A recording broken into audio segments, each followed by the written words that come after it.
بسم اللہ الرحمن الرحیم۔ ہمیں اماں جی اس وقت زہر لگتی جب وہ سردیوں میں زبردستی ہمارا سر دھوتی۔ لیکس کیپری ریسکونا کس نے دیکھے تھے، کھجور مارکا صابن سے کپڑے بھی دھلتے اور سر بھی۔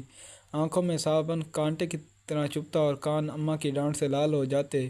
ہماری ذرا سی شرارت پر اماں آگ بگولا ہو جاتی اور کپڑے دھونے والا ڈنڈا اٹھا لیتی جسے ہم دمنی کہتے تھے، لیکن مارا کبھی نہیں۔ عین وقت پر کبھی دادی جان نے بچا لیا، کبھی بابا نے، اور کبھی ہم ہی بھاگ لیے۔ گاؤں کی رونقوں سے دور عین فصلوں کے بیچ ہمارا ڈیرا تھا۔ ڈیرے پر سے پک ڈنڈی پکڑ کر گاؤں جانا اماں کا سب سے بڑا شاپنگ ٹور تھا، اور اس ٹور سے محروم رہ جانا ہماری سب سے بڑی بدنصیبی۔ اگر کبھی اماں اکیلے گاؤں چلی جاتی تو واپسی پر ہمیں مرونڈے سے بہلانے کی کوشش کرتی۔ ہم پہلے تو ننھے ہاتھوں سے اماں جی کو مارتے، ان کا دوپٹہ کھینچتے اور پھر ان کی گود میں سر رکھ کر منہ پھاڑ پھاڑ کر روتے۔ کبھی اماں گاؤں کے ساتھ لے جاتی تو ہم اچھلتے کودتے خوشی خوشی ان کے پیچھے پیچھے بھاگتے۔ شام گئے جب گاؤں سے واپسی ہوتی تو ہم بہت روتے، ہمیں گاؤں بہت اچھا لگتا تھا۔ ماں ہم گاؤں میں کب رہیں گے، میرے سوال پر اماں وہی گھسا پٹا جواب دیتی، جب تو بڑا ہوگا، نوکری کرے گا، بہت پیسے آئیں گے، تیری شادی ہوگی، وغیرہ وغیرہ۔ یوں ہم ماں بیٹا باتیں کرتے کرتے تاریخ ڈیرے پر آ پہنچے تھے۔ مجھے یاد ہے گاؤں میں بابا مظفر کے ہاں شادی کا جشن تھا۔ وہاں جلنے بجھنے والی بتیاں بھی لگی تھی اور پٹاخے بھی پھوٹ رہے تھے۔ میں نے ماں کی بہت منت کی کہ رات ادھر ہی ٹھہر جائیں، لیکن وہ نہیں مانی۔ جب میں ماں جی کے پیچھے روتا روتا گاؤں سے واپس آ رہا تھا تو نیت میں فطور آ گیا اور چپکے سے واپس گاؤں لوٹ گیا۔ شام کا وقت تھا، ماں کو بہت دیر بعد میری گمشدگی کا اندازہ ہوا۔ وہ پاگلوں کی طرح رات کے اندھیرے میں کھیتوں میں آوازیں لگاتی اور ڈیرے سے لے کر گاؤں تک ہر کونے میں لالٹین لڑکا کر جھانکتی رہی۔ رات گئے جب میں شادی والے گھر سے بازیاب ہوا تو وہ شیرنی کی طرح مجھ پر حملہ آور ہوئی۔ اس رات اگر گاؤں کی عورتیں مجھے نہ بچاتی تو اماں مجھے مار ہی ڈالتی۔ ایک بار ابو جی اپنے پیر صاحب کو ملنے سرگودا گئے۔ میں اس وقت 6 یا 7 سال کا تھا۔ مجھے شدید بخار ہو گیا۔ اماں جی نے مجھے گرم چادر میں لپیٹ کر کندھے پر اٹھایا اور کھیتوں میں سے گزرتی 3 کلومیٹر دور گاؤں کے اڈے پر ڈاکٹر کو دکھانے کے لیے لے گئی۔ واپسی پر ایک کھالے کو پھیلانگتے ہوئے وہ کھیت میں گر گئی، لیکن مجھے بچا لیا۔ انہیں شاید گھٹنے پر چوٹ آئی۔ ان کے منہ سے میرے لیے حسبی اللہ نکلا۔ یہ واقعہ میری زندگی کی سب سے پرانی یادداشتوں میں سے ایک ہے۔ یقیناً وہ بڑی ہمت والی خاتون تھی اور آخری سانس تک محنت مشقت کی چکی پیستی رہی۔ پھر جانے کب میں بڑا ہو گیا اور اماں سے بہت دور چلا گیا۔ سال بار بعد جب گھر آتا ہوں تو ماں کے گلے لگ کر خوب روتی تھی، لیکن میں سب کے سامنے ہنستا رہتا۔ پھر رات کو جب سب سو جاتے تو چپکے سے ماں کے ساتھ جا کر لیٹ کر جاتا اور اس کی چادر میں منہ چھپا کر خوب روتا۔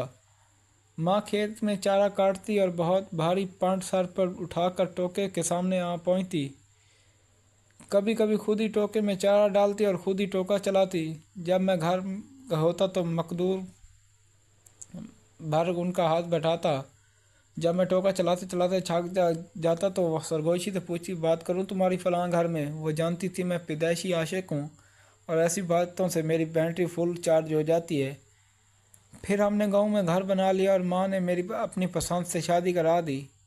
میں فیملی لے کر شہر چلا آیا اور ماں گاؤں میں اپنی الگ دنیا بسا لی۔ وہ میرے پہلے بیٹے کی پیدائش پر شہر آئی تھی۔ میں نے انہیں سمندر کی سیر بھی کرائی اور کلفٹن کے ساحل پر چائے پیتے ہوئے انہوں نے کہا، اس سمندر سے تو ہمارے ڈیرے کا چھیڑ زیادہ خوبصورت تھا۔ ماں بیمار ہوئی تو میں چھٹی پر ہی تھا۔ انہیں کئی دن تک بسکو پان کھلا کر سمجھاتا رہا، معمولی پیٹ کا درد ہے، جلد افاقہ ہو جائے گا۔ پھر درد بڑھا تو شہر کے بڑے ہسپتال لے گیا، جہاں ڈاکٹر نے بتایا کہ جگر کا کینسر ہے، آخری سٹیج پر ہے، خون کی فوری ضرورت محسوس ہوتی ہے۔ تو میں نے خود بلڈ بینک پر بیڈ پر جا لیٹا اور ماں کو پتہ چلا تو اس نے دکھ سے دیکھ کر کہا، اتنا کیوں خون دیا؟ خون خرید لاتا کہیں سے، پاگل کہیں کا۔ میں بمشکل اتنا ہی کہہ سکا، ماں خون کی چند بوندوں سے تو وہ قرض بھی ادا نہیں ہو سکا جو مجھے اٹھا کر گاؤں کے پاس ڈاکٹر کے پاس لے گئی تھی اور واپسی پر کھالا پھیلانگتے ہوئے گر گئی تھی۔ وہ کھلکھلا کر ہنسی تو میں نے کہا، ماں مجھے معاف کر دینا، تیری خدمت نہ کر سکا۔ میرے خیال ہے کہ میں نے شاید ہی اپنی ماں کی خدمت کی ہوگی، وقت ہی نہیں ملا، لیکن وہ بہت فراخ دل تھی بستر مرگ پر جب بار بار میں اپنی کوتاہیوں کی ان سے معافی طلب کر رہا تھا تو کہنے لگی میں راضی ہوں بیٹا، کاہے کو بار بار معافی مانگتا ہے۔ ماں نے میرے سامنے ہی دم توڑ دیا لیکن میں رویا نہیں۔ دوسرے دن سر بھاری ہونے لگا تو قبرستان چلا گیا اور قبر پر بیٹھ کر منہ پھاڑ کر رویا۔ ماں کے بچھڑتے ہوئے مدت ہو گئی، اب بھی یقین نہیں آتا کہ ماں کبھی اس دنیا میں تھی ہی نہیں۔